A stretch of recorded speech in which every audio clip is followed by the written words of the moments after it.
సంతోషం. నువ్వు ఇంకెక్కడో టీవీ ముందు కూర్చుంటావేమో అనుకున్నాను.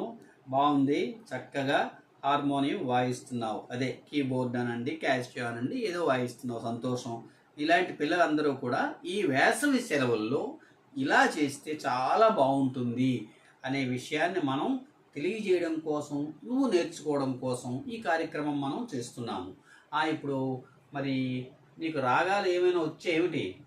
కళ్యాణి రాగం వాయించగలవా? ఏదేది వాయించి ఒక్కసారి చూస్తాను.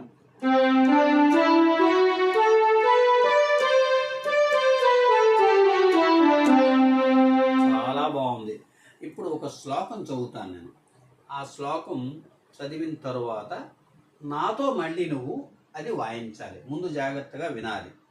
అంతకంటే ముందు మనం ఓం నమః శివాయ మనం ఒక్కసారి శృతిలో చేద్దాం. ఓం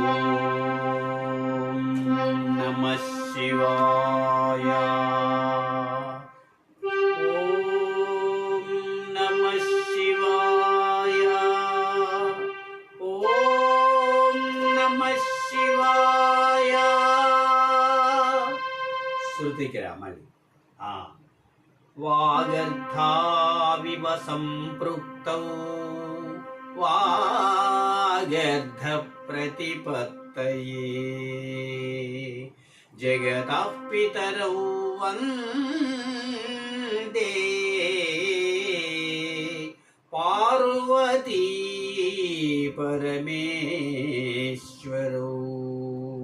ఇది కాళిదాసు శ్లోకం, ప్రార్థనా శ్లోకం. ఎక్కడైనా చదువుకోవచ్చు. ఇప్పుడు దీన్ని నువ్వు వాయించాలి. నేను ఎలా చదువుతుంటే అలా వాయించాలి. సరే, శృతి చూపించిన ఆయన.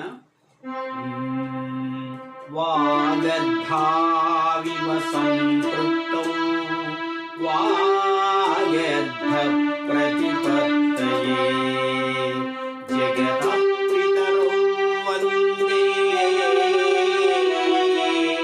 పార్వతీ పరమేశ్వరౌ.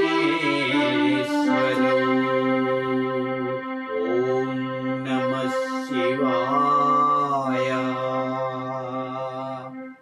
నీకు శుభం కలగాలని ఆ పార్వతీ పరమేశ్వరుని ప్రార్థిద్దాం. నీలాంటి పిల్లలు అందరూ కూడా కళా తరంగితమైనటువంటి హృదయాలతో ముందుకు రావాలని ఆకాంక్షిద్దాం. అందరికీ మనం నమస్కారం.